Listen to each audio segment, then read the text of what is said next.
ziara fupi yenye faida na yenye manufaa, ziara ya kiudugu, ziara ya kidawa, ziara ambayo ndugu zetu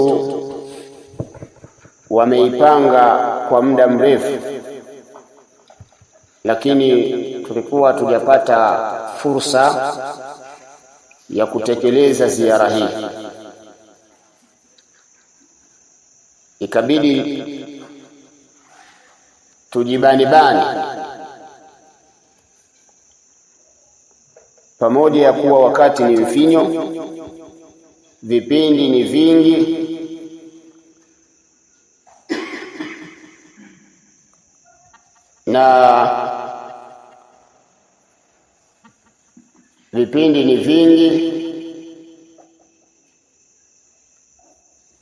Ukiangalia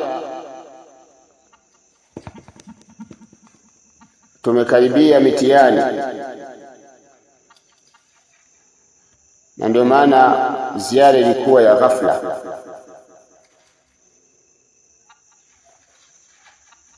Walillahi alhamdu, pamoja kuwa ziara ilikuwa ni ya ghafla, ile imeleta faida nyingi. Jambo la kwanza, nifikishe salamu za ndugu zetu katika nchi ya Burundi, ndugu zetu masalafi na Waislamu kwa ujumla.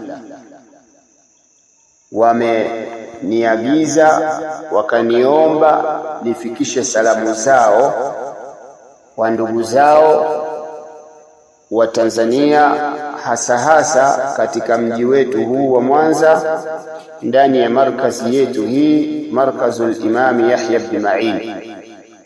Ndugu zetu masalafi wanakusalimieni sana, na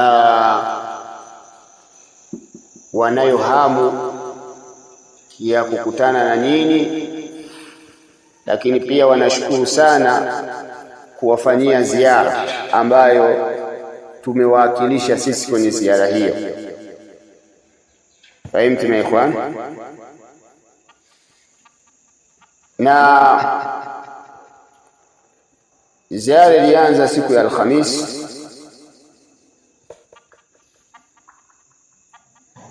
tukatoka hapa siku hiyo, ilikuwa siku ya Jumatano maadira. Siku hiyo Jumatano tukafika Burundi usiku, kwa sababu kidogo palikuwa ni parefu, na zile shughuli za mpakani, kugonga pasipoti sijui nini na mambo yanayohusu mpakani. Alhamdulillah, tukaingia siku hiyo Jumatano katika mji wa mwanzo unaitwa Kasenyi, lakini ni wilaya nyingine, nimesahau jina kidogo, jina ni gumu. Tulikuta umeandaliwa muhadhara pale katika msikiti huo. Msikiti wao unaitwa Masjidun Nabawi. Fahimu? Msikiti unaitwa Masjidun Nabawi. Jina hili la msikiti likawa limeniletea tashwishi, kwa sababu Masjidun Nabawi ni moja tu, ni msikiti wa Mtume sallallahu alaihi wasallam. Wao wameita msikiti wao Al-Masjidun Nabawi. Nikaambia hili jina linaleta tashwishi. Hakuna msikiti wa Mtume sallallahu alaihi wasallam isipokuwa ule wa Madina aliojenga, na umeitwa hivyo kwa sababu aliujenga mwenyewe Mtume sallallahu alaihi wasallam. Kwa hiyo ikipatikana Masjid Nabawi nyingine inaleta tashwishi. Kwa hiyo ni muhimu sana kuliangalia hili. Alhamdulillah, ndugu zetu katika mji huo walitukaribisha kwa bashasha kubwa sana, kwa furaha kubwa. Waarabu wanasema bashashatul wajhi khairun min alqira, fa kaifa bima yuqri alqira wa huwa yadhhak. Umeelewa? Bashashatul wajhi, furaha ya uso, yani bashasha, mtu kukonyesha bashasha. Simenielewa? hii ni bora kukupa chakula. Sinajua mtu yani hajakukunjia uso.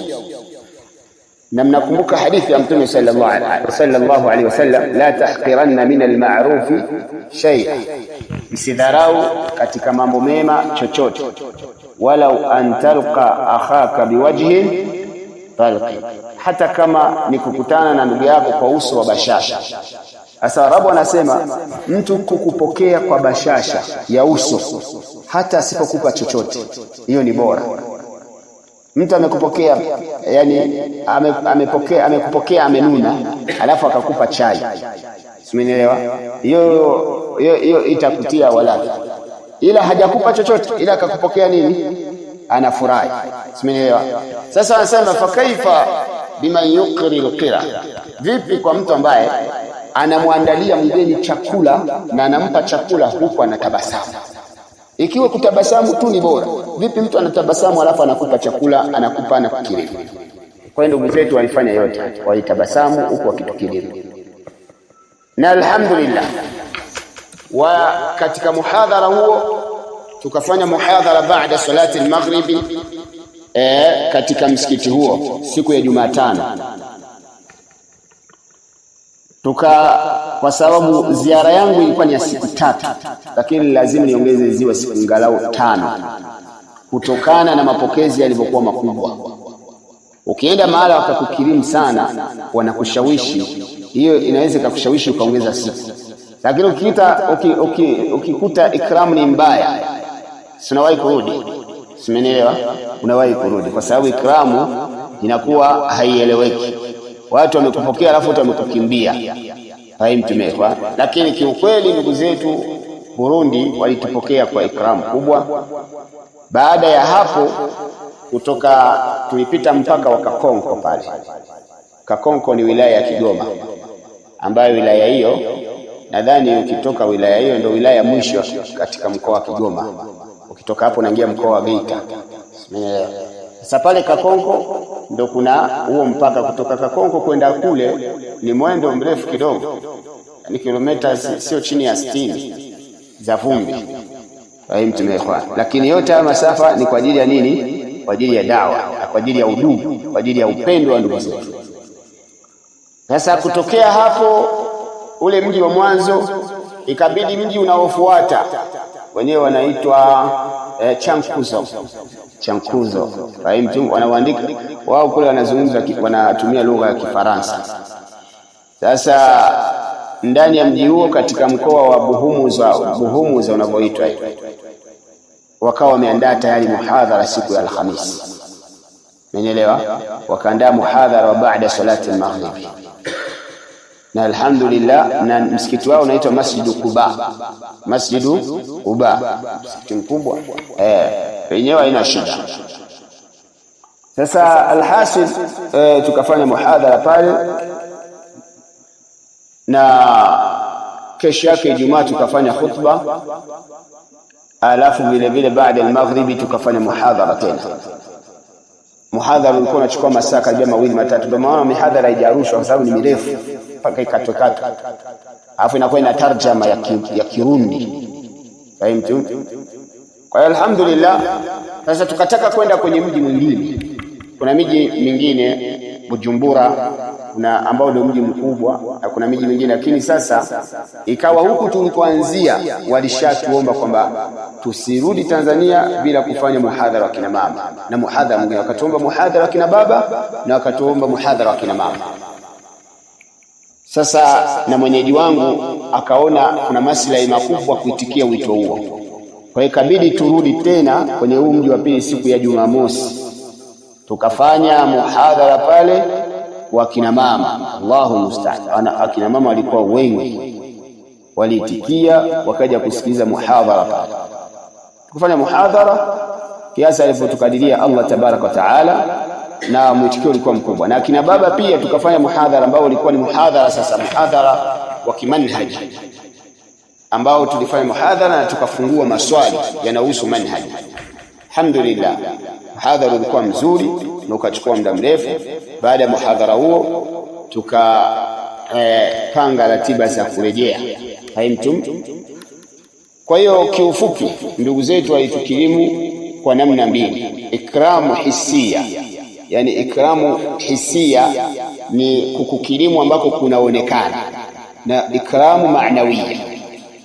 Walitukirimu kwa kuhudhuria kwenye mihadhara yetu, waliitikia mihadhara, wakawa na furaha kubwa na wakataka kujua manhaji ni nini, usalafi ni nini. Simenielewa? Je, yafaa mtu kujiita salafi? Fahimu ikhwan? Na kuna shida gani tukatofautiana makundi, tukawa makundi tofauti lakini njia ni moja? Je, yani nakuja swali. Kuna shida gani kila mmoja akabaki na kundi lake lakini njia yetu ikawa ni nini? Ni moja. Yawezekana? Tukasema jambo haliwezekana. Yani kila mmoja abaki na kundi lake alafu njia ni moja. Kila kundi lina njia yake. Kullu hizbin bima ladayhim farihun. Lazima sote tufuate njia moja ili tuwe kitu kimoja. Na tukawaambia jambo kubwa linalofanya watu wapasuane ni kukhalifu manhaji as-salaf. Na watu bid'a zinafanyaje? Zinagawa Waislamu. Sheikhul Islam Ibn Taymiyyah rahimahullah ta'ala anasema fasunnatu maqrunatun bil jamaa. Sunna imefungamana na umoja. Sunna imeambatana nini? Na umoja. Fahimtum? Fasunnatu maqrunatun bil jamaa. Sunna imeambatana na imefungamana na umoja. Mwambie huyu naye walioko warudi. Na ndio maana wanaitwa ahlus sunna wal jamaa. Wanaitwa ahlus sunna wal jamaa kwa sababu ni watu wa sunna na umoja wa masahaba. Lakini bid'a maqrunatun bil furqa. Bid'a imefungamana na migawanyiko. Penye bid'a lazima pawepo na nini? Na migawanyiko. Fahimtum? Ndio maana wanaitwa ahlul bid'i wal furqa. Fahimtum? Kwa hiyo falillahi alhamdu wal minna, tukawa katika yale tuliowanasihi Waislamu tukamwambia ili tushikamane na mshikamano wetu uwepo, lazima tuwe katika manhaji moja, tuwe katika sunna, katika njia ya mtume wetu Muhammad sallallahu alaihi wasallam. Kutoka katika siratul mustaqim ni sababu ya kugawanyika na mifarakano. Ndio maana wewe unaweza ukakaa unaumiza kichwa, kwa nini watu wanagawanika? Kwa nini watu wanagawanyika? Hilo swala lipo. Fahimtum?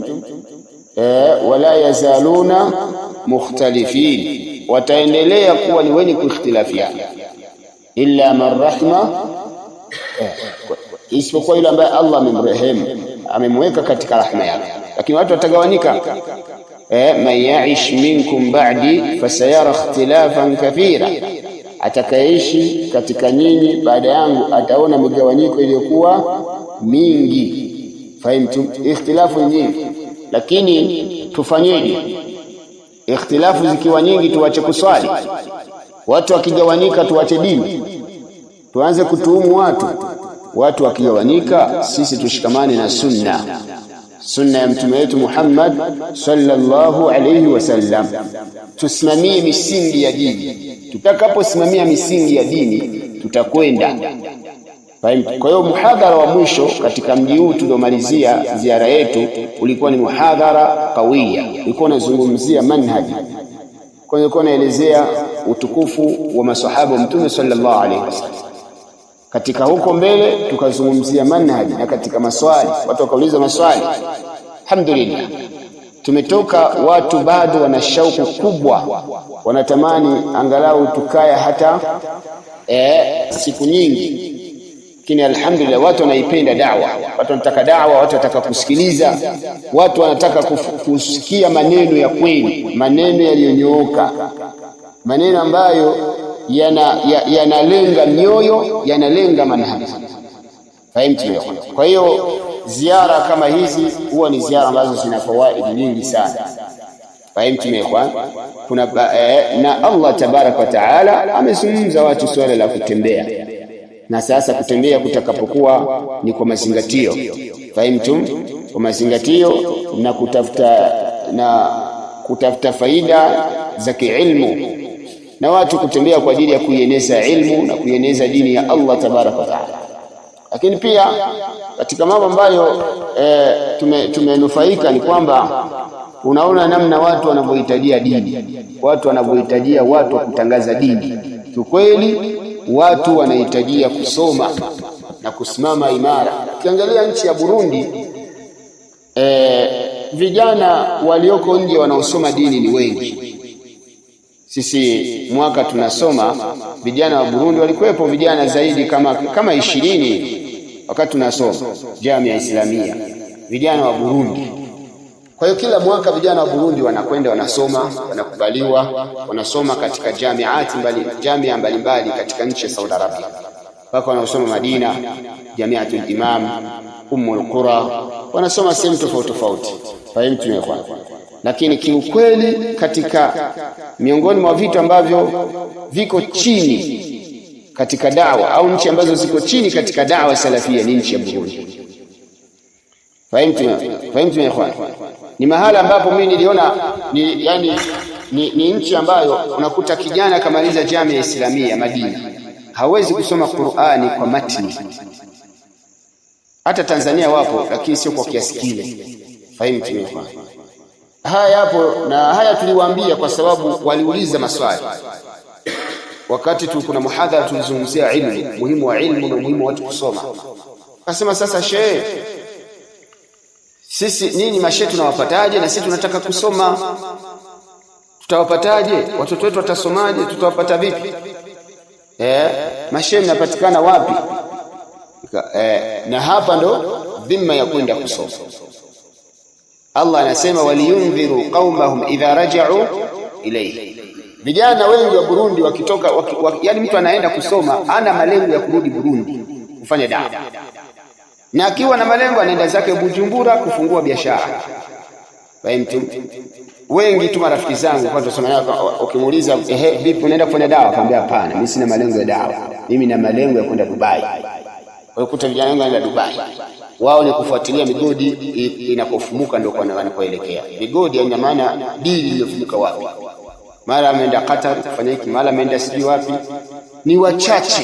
Na ndio maana baada ya kumuona ndugu yetu Ayub Abu Muhammad, Allah muwafikishe aendelee kumhifadhi, ana raghba, ana pupa dawa salafia hii aliyoiona Tanzania iwe ifike kwao, ikabidi kumuunga mkono.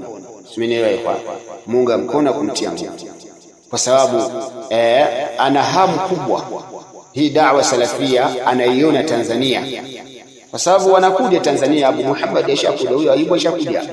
Fahimu?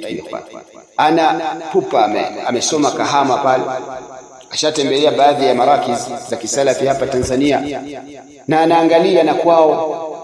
Anaiangalia Bujumbura ambao ndio mji mkubwa, anaangalia sijui Kinini, kuna mji wa pili unaofuata miji, anakuta hali ya dawa inahuzunisha na inasikitisha. Simenielewa? Ila vijana ambao wanasoma Saudi Arabia ni wengi, lakini wenye malengo na da'wa ni wachache.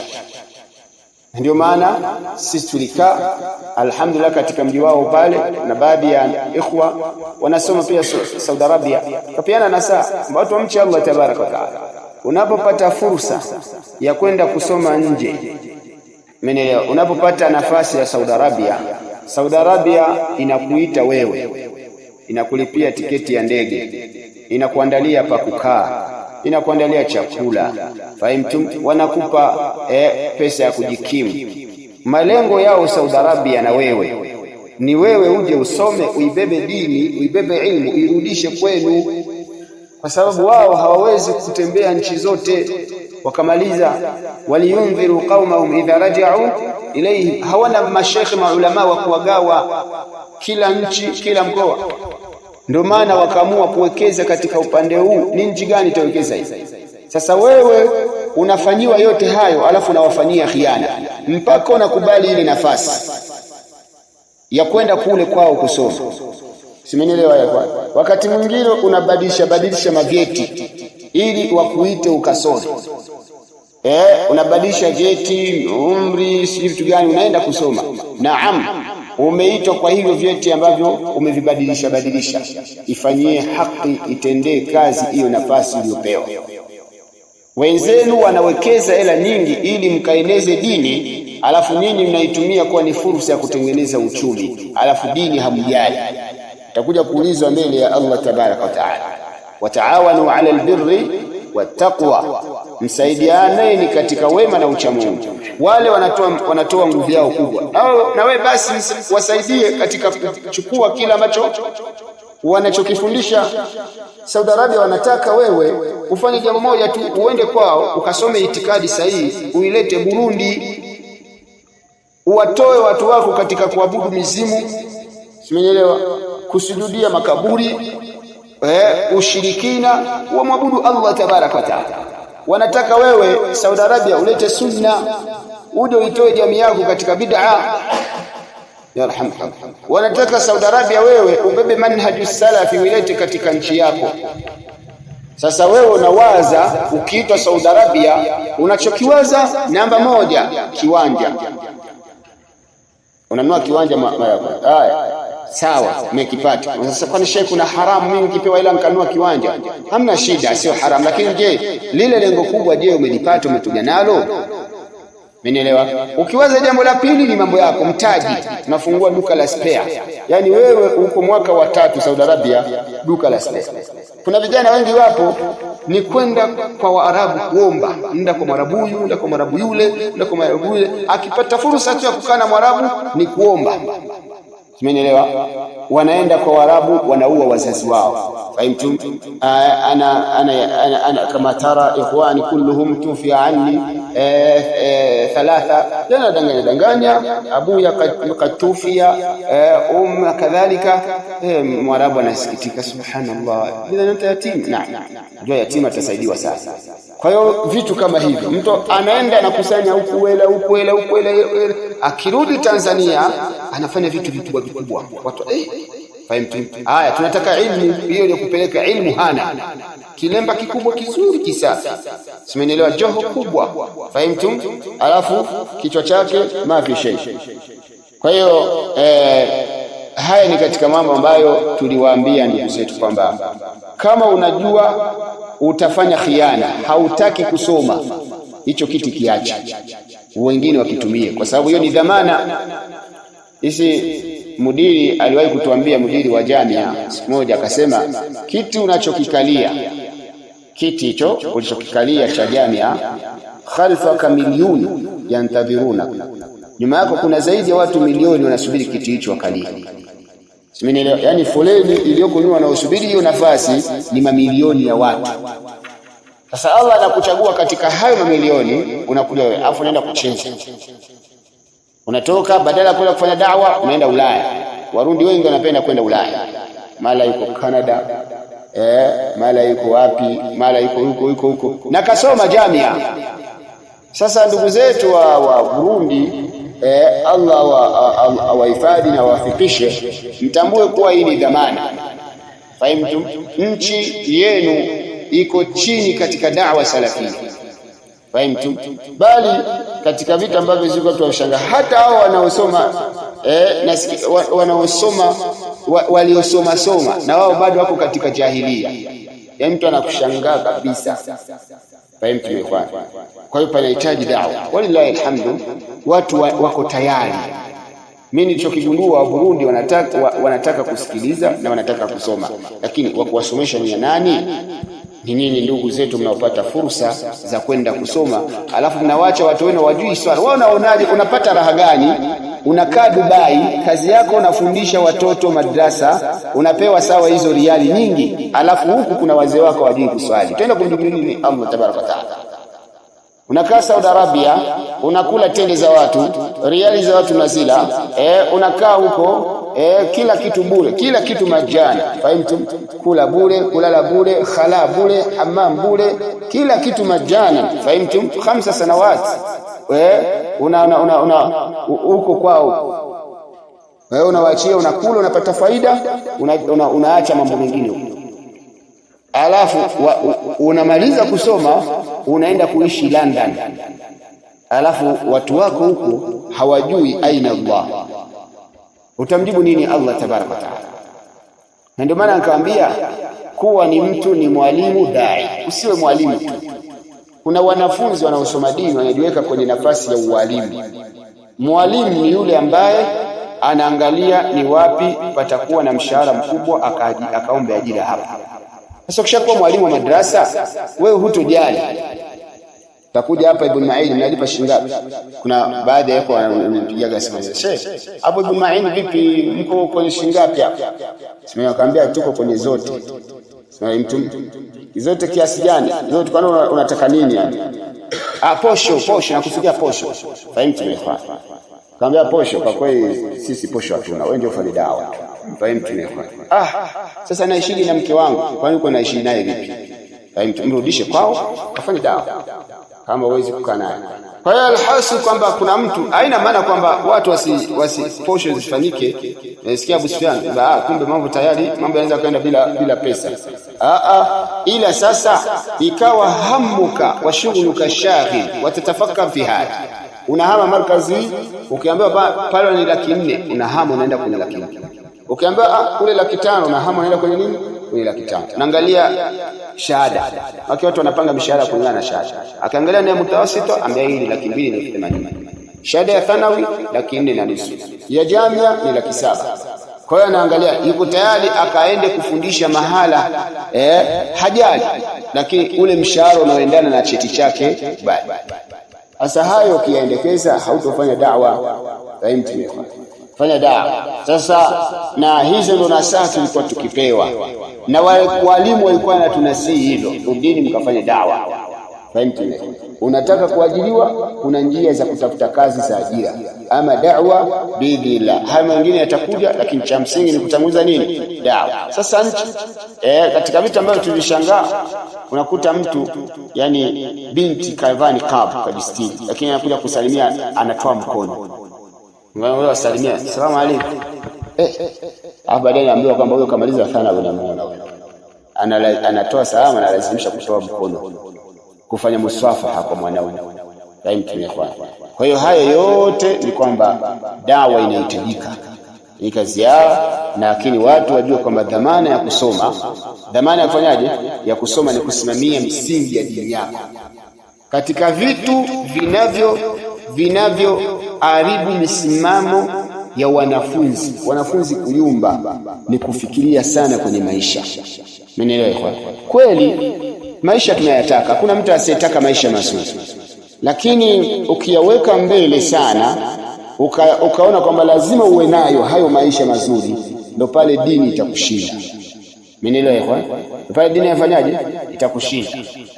Ndio maana leo imekuwa huu umekuwa ni mtego. Hata hapa Tanzania tumeathiriwa na hiyo hali. Nasallallahu salama wal afia. Yani kwamba shekhe anawaza kwamba namkuta mtu wewe unatamani kuwa na maisha fulani, lakini hauna njia. Ndio pale ambapo watu unakuwa maduati kuwanyenyekea watu wenye pesa.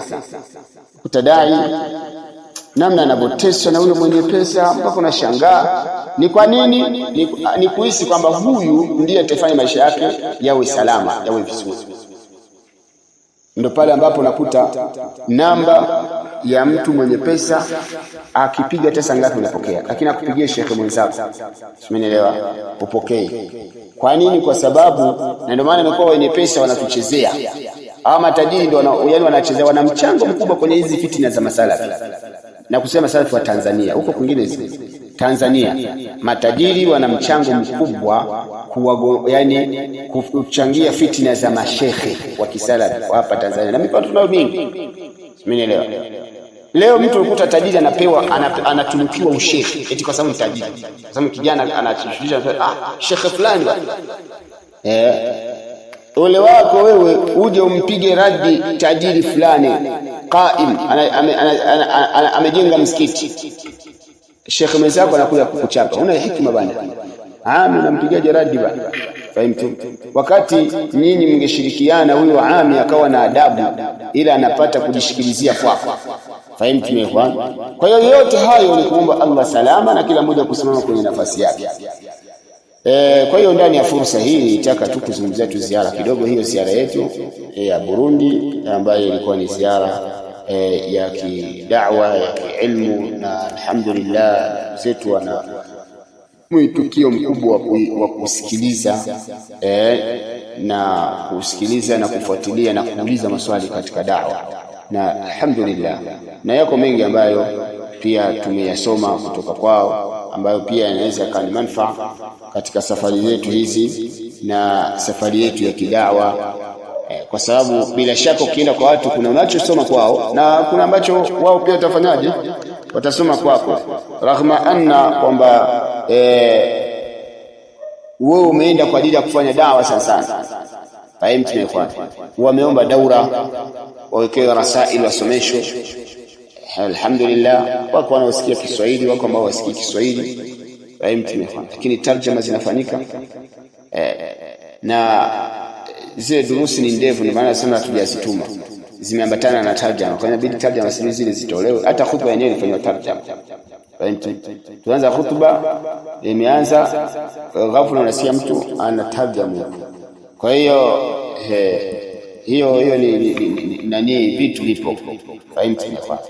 Allah fanye wepesi. Nasallallahu salamu wal afia.